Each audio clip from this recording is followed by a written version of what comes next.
my god. I think we've got some issues here.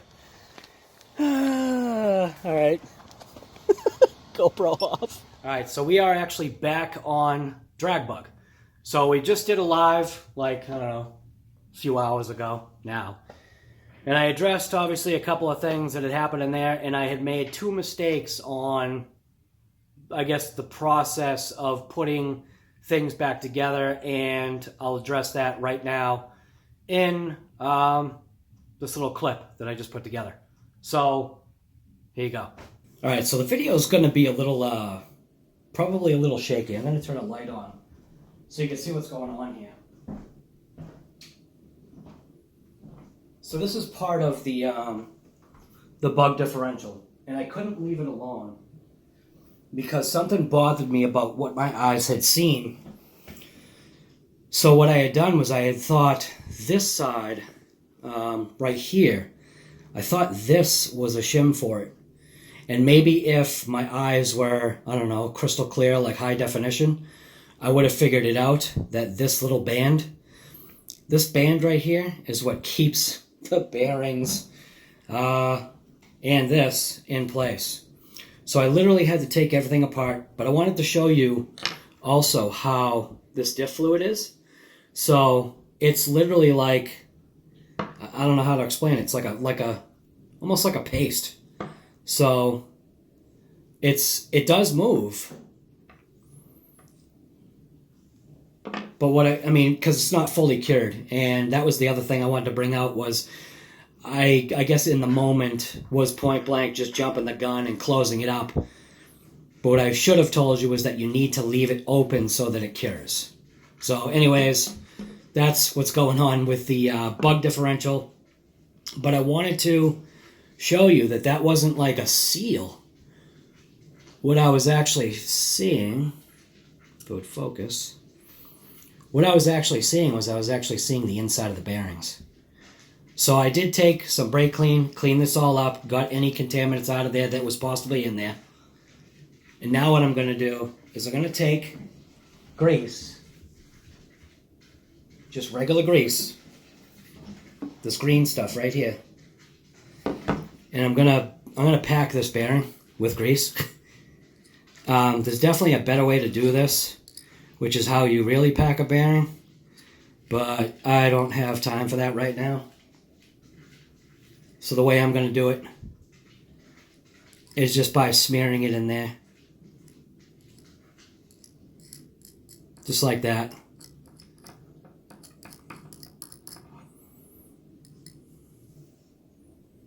Just remember, when you do stuff like this, just know that you don't want to get this stuff on your hands. You just really shouldn't. So that's how I'm packing that bearing right there. And then I'm going to take the paper towel, rub it down, get any of that extra grease that's right there, pack it in. Doesn't need to be a huge amount because it's such a small bearing. Then this shield, okay? This shield only goes one correct way. And the way to determine that is it has like a little ledge. So you want to make sure that when you put this in, that the ledge that's faced down on the outside and up on the inside is faced down towards the bearing.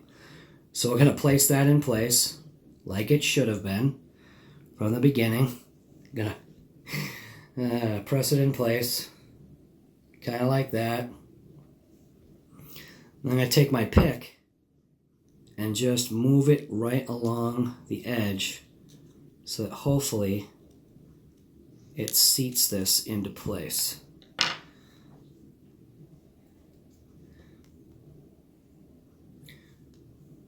Alright, I'm going to wipe it down. Now this little clip, this little hair clip, whatever the heck it is, that's the retainer ring. So you want to get it started somehow. It's really hard to see this thing. But you basically just want to like move it around till it settles into its little groove that's right there. It's very, very hard to see this. So you just have to trust me that this is actually going into the groove. Just like that. And we'll give the bearing a spin. Feels good.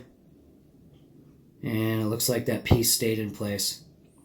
So, like I say for the channel, everything is literally transparent. So don't forget to let that stuff cure first before you slam it shut, because otherwise it's not gonna cure. But anyways, I also wanted to show you that bearing, just for that point blank fact that I just was not paying attention. That's what happens in the lives, man. So anyways, now this bearing is ready to go on this side. So yeah, so now we'll just stick it on and it's good to go now. Focus. Focus is so terrible. Focus. Focus. Well, anyways, it's there. It just takes forever. There we go. Alright. So there we go. So that stuff is setting up in there, and then we'll put the diff back together and get working on the bug. So anyways, now that that is squared away, we're going to get back on this DragBug build. So if you haven't followed along in the series, this is basically a Redcat Racing Tornado, which is this vehicle right here. We are running a bug body on it. None of that really matters, but there's a couple of things that we have kind of been changing along the ways, experimenting with obviously different tires. We did a burnout, and when we did the burnout, we blew out the pinion when we did the burnout. I don't even know if that's in, I don't even know if it's focusing. But we did blow out the burnout. We blew off 5 teeth, so this is a 48 pitch gear, and I don't have it anymore. We're gonna stay with a 48 pitch because I like the smoothness of the gear, and that's why I'm sticking with that for this particular car. Seeing that we hollowed out that front drive, it definitely turned this thing into a rolling machine. Now, right now we have airplane wheels on the front. Again, if you haven't seen that, just check into the series. Combination of some lives and COVID and Coffee lives, that is. If you haven't seen that show, you might want to check it out. It's every morning between 9 or 10, somewhere around there. There's really no ironed out time, but it seems to have been more consistent around that 10 o'clock time, which I believe I'm going to bump it ahead to 9 o'clock just to make it easier for everybody else. Who knows? Maybe I might do it earlier. It's kind of tough figuring it out because not everybody has the same time frame or time schedule. So what are we going to do right now? We are going to reattach the motor and the motor mount. I don't have a pinion, so stuff like that can't be set right now. We're also going to put back the rear end, so as a unit. So that's reinstalling obviously the dog bones, and probably won't even have to install this little drive cup. So this was the drive cup for the center drive shaft, and I don't believe that that's actually a piece that's technically needed anymore because we're not, it's extra, I guess you want to say it's extra rotational mass that I can take away from the drivetrain, which isn't huge. I mean, if you see the way I packed the diff, I guess it kind of doesn't make a difference, does it? All right, so we're going to get back onto DragBug. So we had obviously taken the motor and the motor mount apart, obviously to get this half of the unit out. Because of its tolerances and having a bearing, there was really no wiggle room to actually get this unit out as a whole piece. So we're going to set that aside for now as the diff is setting up. We're going to reinstall the motor mount into the chassis, which is very, very easy. There's nothing to it. It's just 3 screws. But we are going to use thread lock. So I want to flip this around. Make sure we get our machine screws, which are 1, 2. There should be a third one in here somewhere. 3. Now, you can obviously tell which is which because the machine screws that were used are pretty much grinded. So as long as you find grinded screws, you've got the right ones.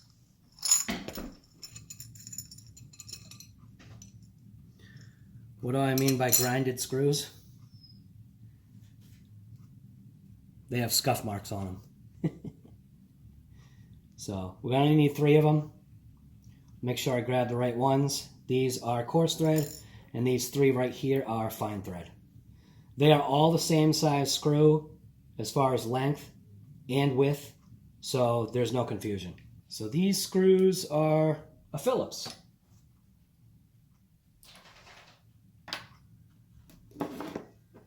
So I'm gonna take that motor mount, I'm gonna hold it into place. Actually, I'm gonna take that motor mount and I'm gonna drip some Loctite onto it. So it pretty much goes like that. So I just gotta flip it around like this. And drip Loctite into all 3 holes. So 1, 2, 3. You don't have to worry about getting too much in there. Then I'm just gonna rotate it back down to the chassis. Put it essentially into place. We'll flip it over.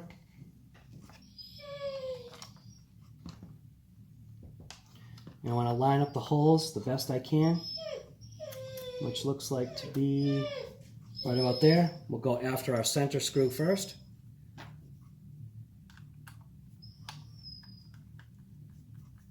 I'm not going to crank anything down yet. This is just locating things. Grab the other one.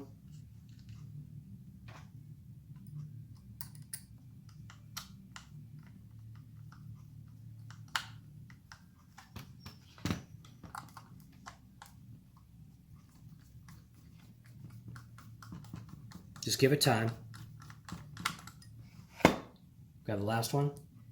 This one should be self-locating now. Now what we'll do is we'll go ahead and give it a crank.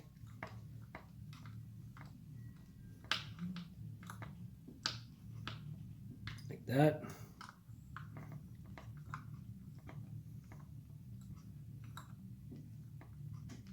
Crank.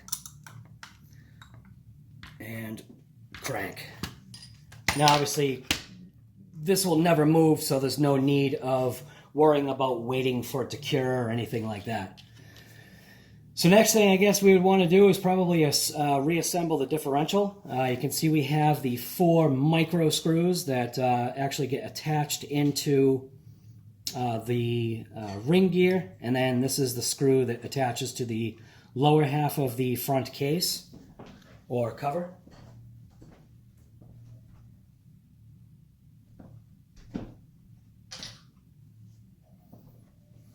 This is one of the bearings.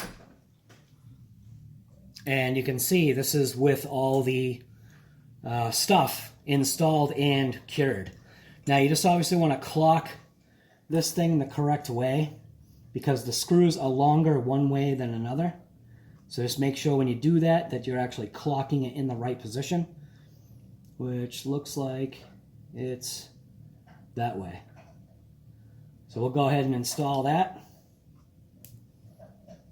Now I use one of these picks just to locate my holes. Make sure I've got it clocked correctly. 1. Kind of seems like it's a little off.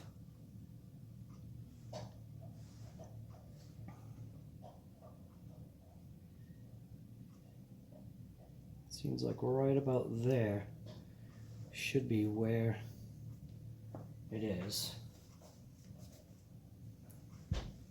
So I'm just going to take my pick and just locate the hole, which one right there, one right there, there. I know it's clocked. Now I can go ahead and install my screws. These are tiny, tiny little Phillips.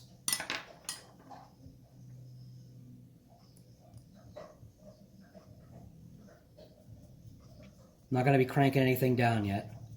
Just going to install them into place. All right.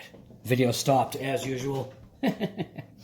So we just tightened up the 4 screws. Everything's good to go. We installed the differential unit inside the housing, put a little smear of grease on it, and now we're ready to button it up or close it up.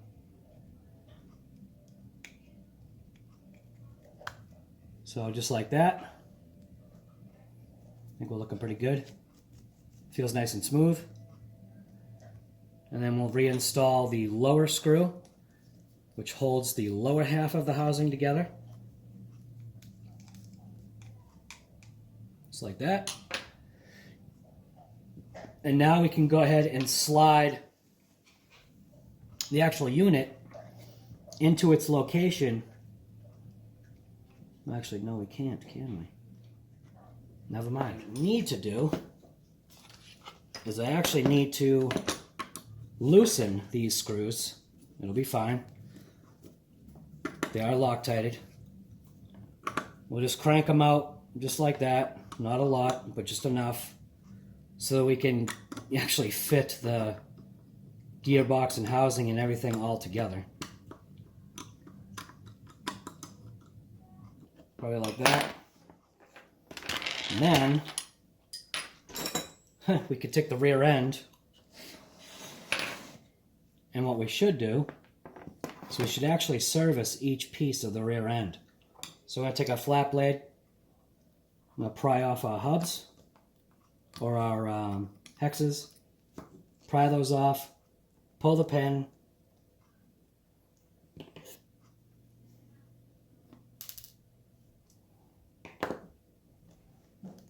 pull the whole thing out, give it a quick check, clean it up as necessary, just like this. Yep. I'm going to pop the bearings out of the hub, like that. Let's give those a quick clean.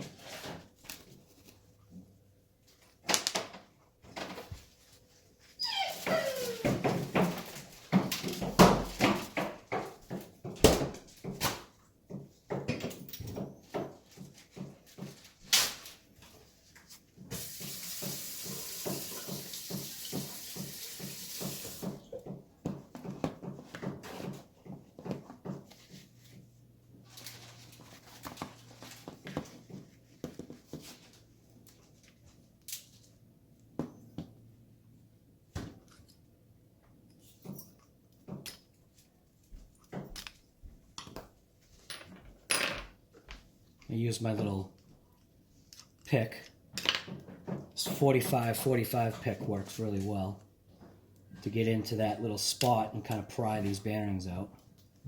So just remember, you work one side, then go to the other, or you can pry it out carefully without destroying the bearing.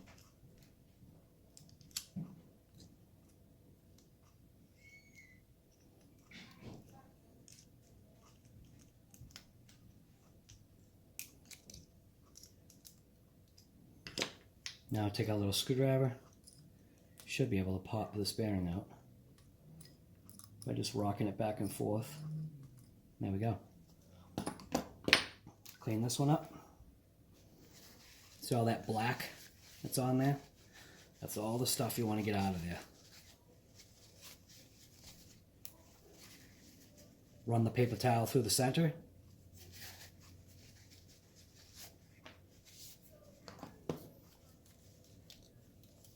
Run the paper towel through this side of the hub, like this. Kind of clean out that area. Twisting it through.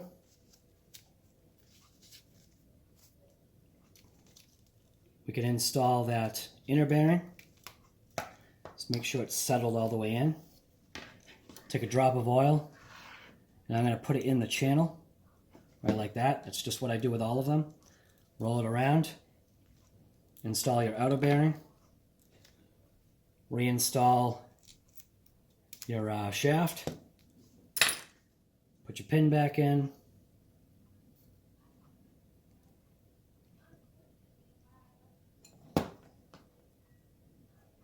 Put your hex on.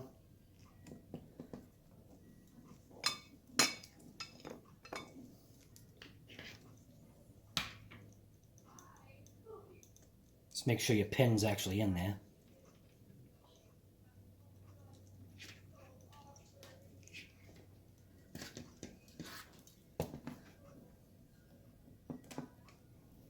Give me a tough time, of course, because I'm trying to do this on camera.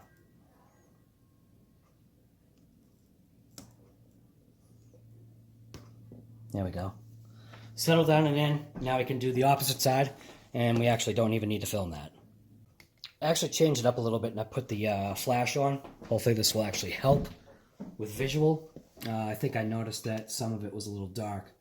So now I just need to reinstall the diff back into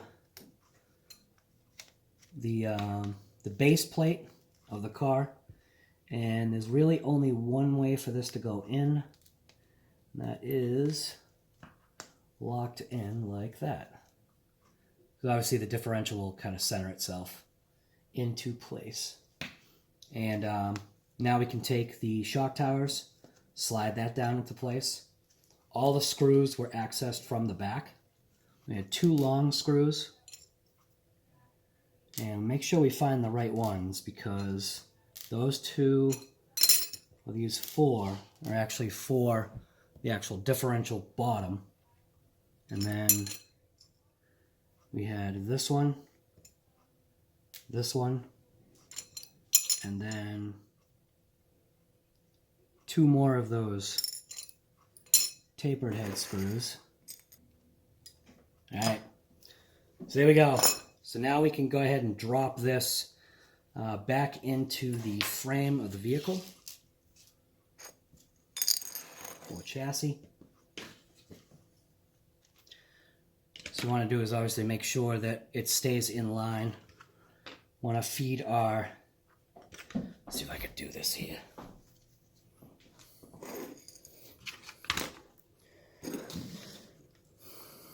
Basically just want to feed our shaft right into the our pinion shaft, our spur shaft, right into that section right there.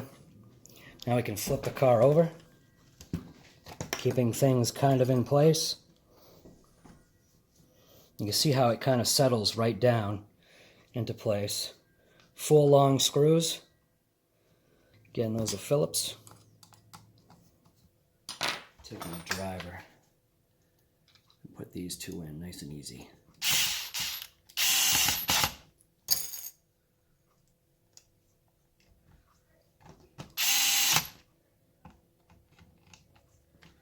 Torque them by hand, just like that. We'll torque these ones down.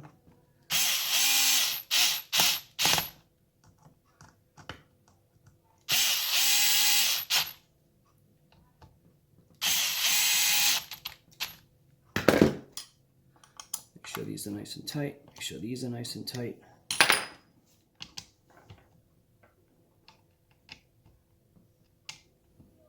Now, to make it easier for myself, the dog bones are not installed. So what I am going to do is I'm just going to pop these links off, just to get these links installed right now, just to get the dog bones in. I mean, so we could take some type of a tool and basically just pry the link arm off. Just like that. We can take our dog bone, put our dog bone into place, just like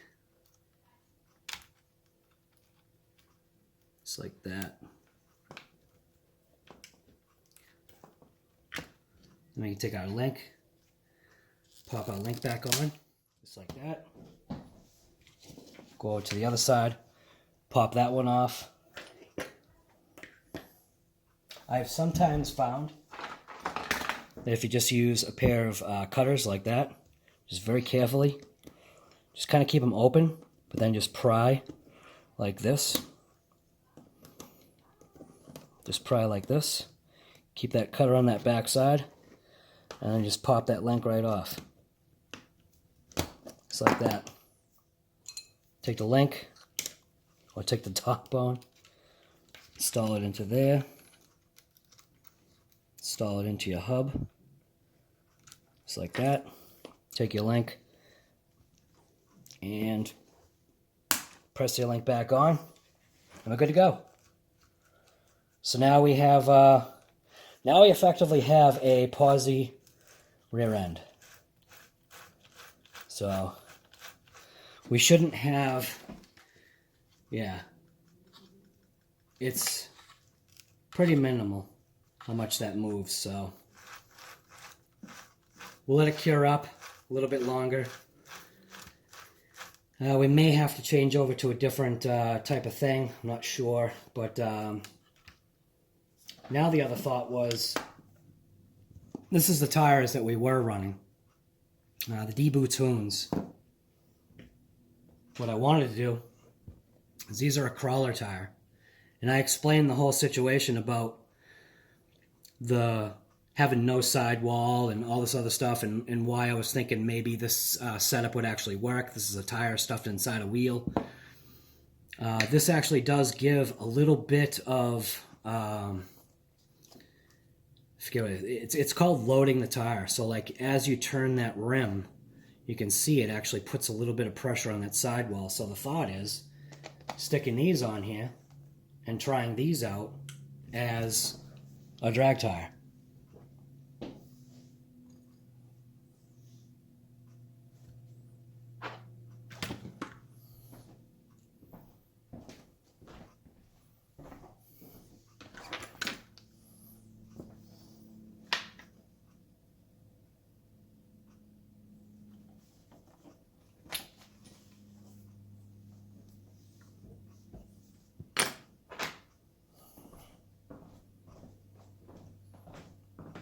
So I'll just put our nut on the end for now, just to see what it looks like.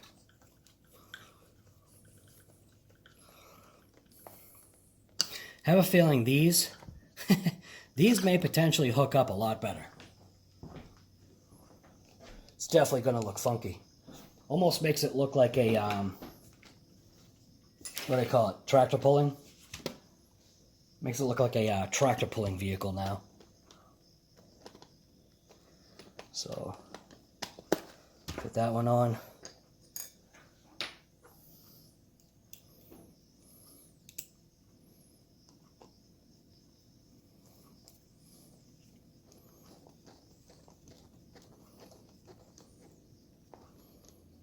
Yeah, I have a feeling these tires are actually going to be a little bit better. Thinking I might want to actually change out the nut to something that's a little bit wider.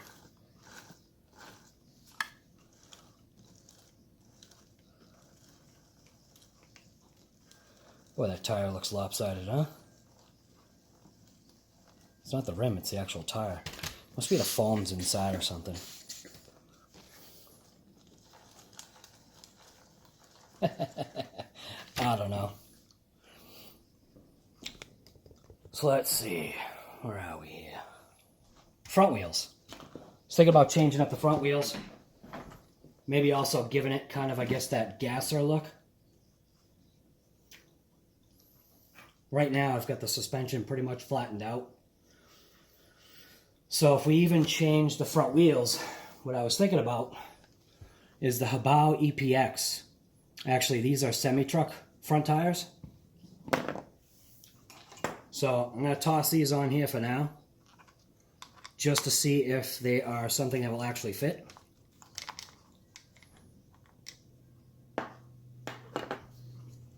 And these are actually threaded on. So I actually need to put something through the back side to stop them from, to stop the actual hubs from spinning. So I can unscrew the airplane wheel.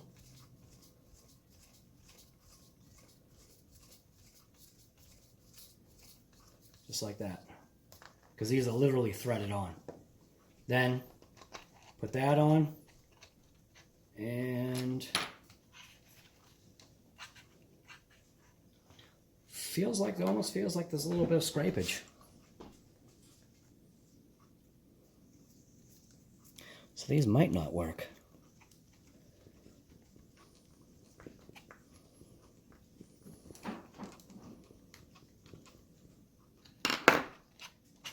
Yeah, they actually scrape. All right. So they are actually scraping. Not sure where. So they're actually scraping the very bottom. So those won't work. Trial and error. More error than trial.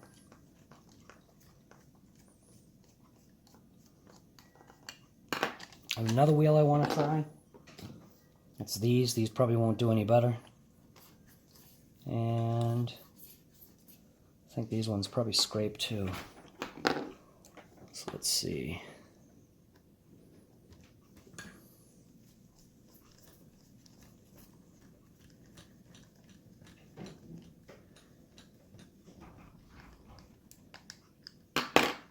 Yep, these ones scrape as well.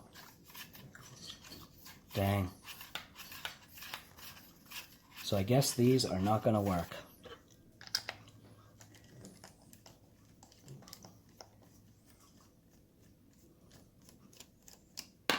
Might have to go ahead and buy Traxxas wheels now.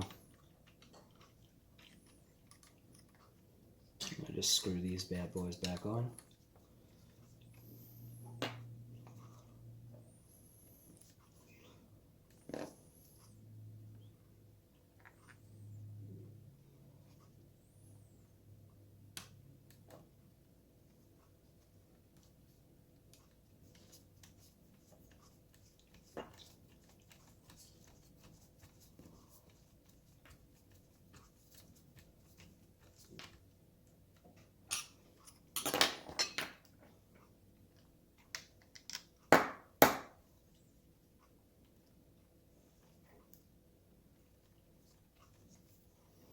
So it looks like we'll be sticking with these tires just for now. But there you go. Oh my God. Definitely looks like a tractor pulling vehicle now. Get some of this stuff out of here. We'll just toss on the bug body just for look right now. So we can see what it looks like.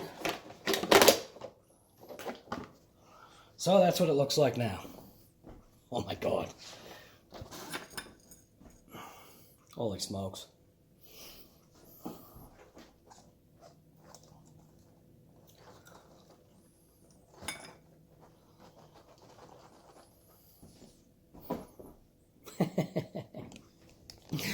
So anyways, whoa.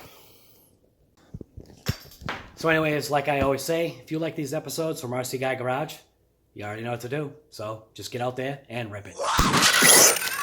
No way.